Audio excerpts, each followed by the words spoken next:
प्रणाम साथियों, राधे राधे, जय श्री कृष्ण, जय श्री राम। कैसे हैं आप सब? आशा करता हूँ पूर्णतः स्वस्थ और प्रसन्न हैं, आनंदित हैं। इसी के लिए किशोरी जी के चरणों में मेरी प्रार्थना रहती है। तो दोस्तों, आज हम बात करते हैं। देखिए, अपने पास सीधी सच्ची सरल बातें होती हैं।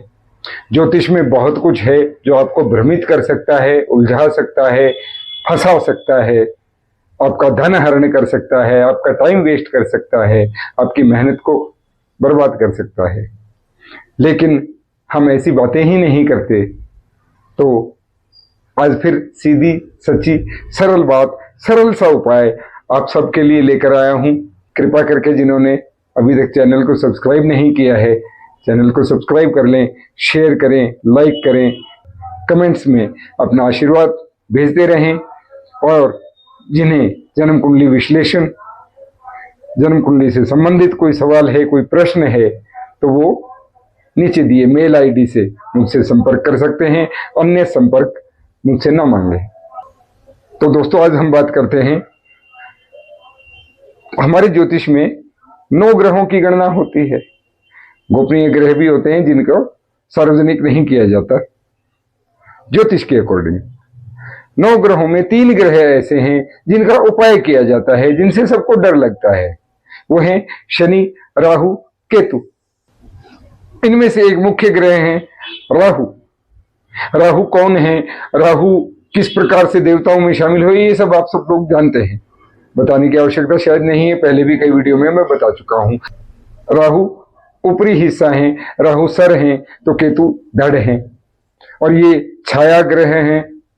इन्हीं की वजह से ग्रहण लगते हैं। राहु यदि आपके अच्छे हैं तो रातों रात चमत्कृत कर देने वाले ये ग्रह हैं। अचानक एक झटके में ये काम करते हैं। रातों रात आपको फर्श से उठाकर अर्श पे पहुंचा देने वाले, अचानक आपको बुद्धिमान और लोकप्रिय बना देने वाले ऐसे ग्रह हैं राहु। और यदि ये विपरीत चले तो अचानक आपके किए कराए पे पानी फेर देने वाले ग्रह हैं राहु।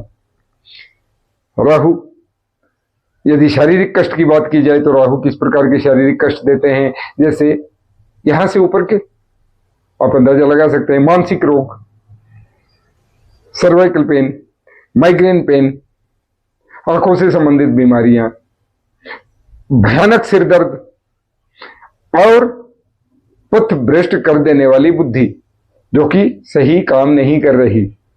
जी हां, राहु यही करते हैं, बुद्धि को भ्रमित करते हैं, भटकाव लाते हैं। और यदि राहु आपके अच्छे हैं, अच्छे भाव में हैं, अच्छी दशा में हैं और आपको शुभ फल देने पे आए, तो राहु आपको रातों रात मालामाल बना देने वाले ग्रह हैं। राहु अनेक प्रकार से आपको लाभ भी दे सकते हैं और हानि भी दे सकते हैं। तो उसके लिए एक ऐसा उपाय जो कोई भी करे, बिना कुंडली दिखाए कर सकता है। किसी का राहु की महादशा चल रही है, राहु पीड़ित है, राहु खराब ग्रहों के साथ बैठे हैं, या ऐसे किसी घर में बैठे हैं जहां से राहु बुरे प्रभाव डाल सकते हैं, वो सब दूर हो जाएगा।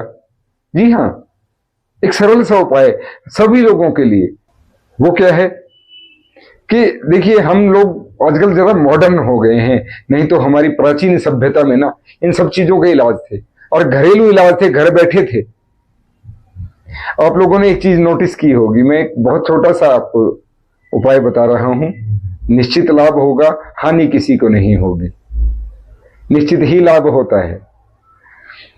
पुराने समय में हमारे घरों की महिलाएं, माताएं, बहनें, बहुएं, भाभियां हाथों से मेहंदी नहीं उतरने देती थी। मेहंदी फीकी पड़ी कि मेहंदी लगा ली। कोई ना कोई ऐसा आयोजन हो जाता था, पारिवारिक आयोजन हुआ, विवाह, आदि शुभ अवसर आ गया, कोई त्योहार आ गया, मेहंदी लगाने का बड़ा शौक होता था। मेहंदी हमारे 16 श्रृंगार में भी वर्णित है।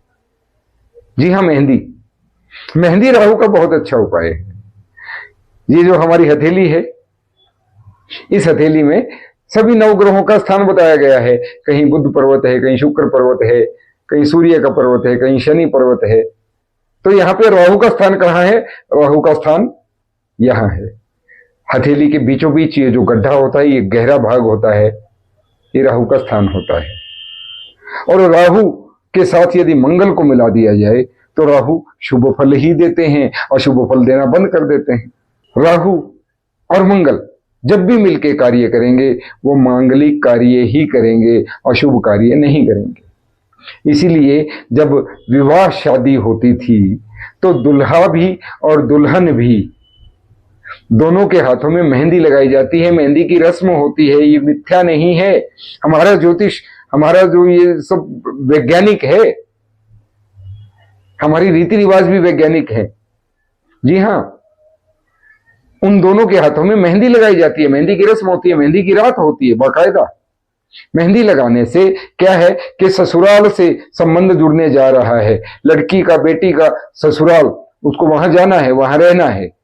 लड़के का संबंध ससुराल से जुड़ने जा रहा है, वो अच्छा रहे, शुभ रहे, लाभप्रद रहे, कोई किसी तरह की बाधा, कोई परेशानी, कोई अड़चन ना आए उसके लिए।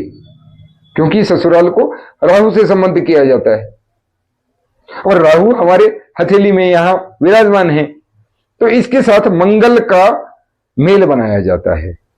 मंगल का साथ राहु को यदि मिल जाए तो राहु शुभ फल देते हैं। तो ये मेहंदी का इसलिए रिवाज है।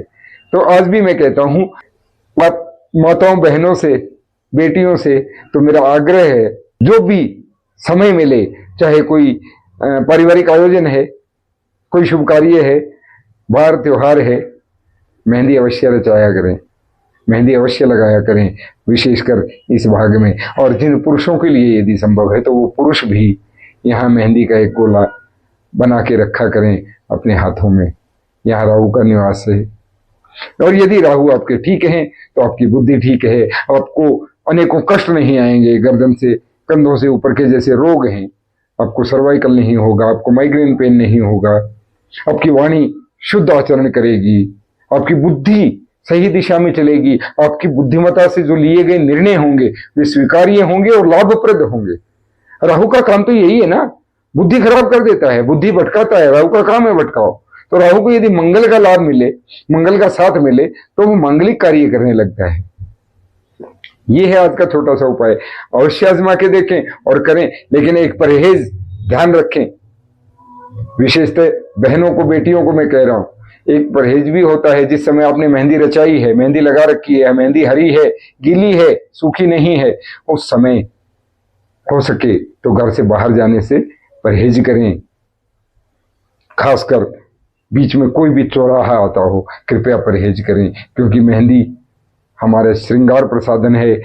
गीली मेहंदी शुक्र को रिप्रेजेंट करती है और उस समय वहां मौजूद नकारात्मक शक्तियां, नकारात्मकताएं आपकी तरफ आकर्षित हो सकती हैं। मेहंदी सूख जाने के बाद उसको धोकर फिर आप मंगल राहु को लेके जहां मर्जी जाए, आपका मंगल ही मंगल होगा, निश्चित मंगल होगा। इसलिए सभी भारतीय महिलाएं, चाहे वो हिंदू हैं, मुस्लिमों में भी आपने देखा है, वो भी मेहंदी खूब लगाते हैं। और मैं तो सबको कहता हूं, भैया मेहंदी लगा के रखा करो, महिलाएं तो विशेष है ना। पुरुषों को थोड़ा हो सकता है शर्म महसूस हो, यदि शर्म महसूस हो तो भी एक बिल्कुल केंद्र बिंदु पे एक छोटा सा टिक्का जरूर लगा लिया करें, निश्चित लाभ होगा। आप आजमा के देखें, देखिए अपने पास सीधी सादी सरल बातें होती हैं, उलझाने को हमारे ज्योतिष में बहुत कुछ है, खूब पैसा बनाने के मार्ग हैं, खूब सारे आपका मॉडर्नाइजेशन है, उसका हमने फायदा उठाना होता है, ज्योतिषियों ने तो फायदा उठाना होता है ना। तो भैया मत लजिए, हरि नाम जपिए, भगवान नाम जापक को कोई ग्रह कभी नहीं सता सकता, कभी आपके मार्ग अवरुद्ध नहीं कर सकता। ये मेरी विनती है कि नाम जप खूब कीजिए, राधा राधा बोलिए, राधे राधे।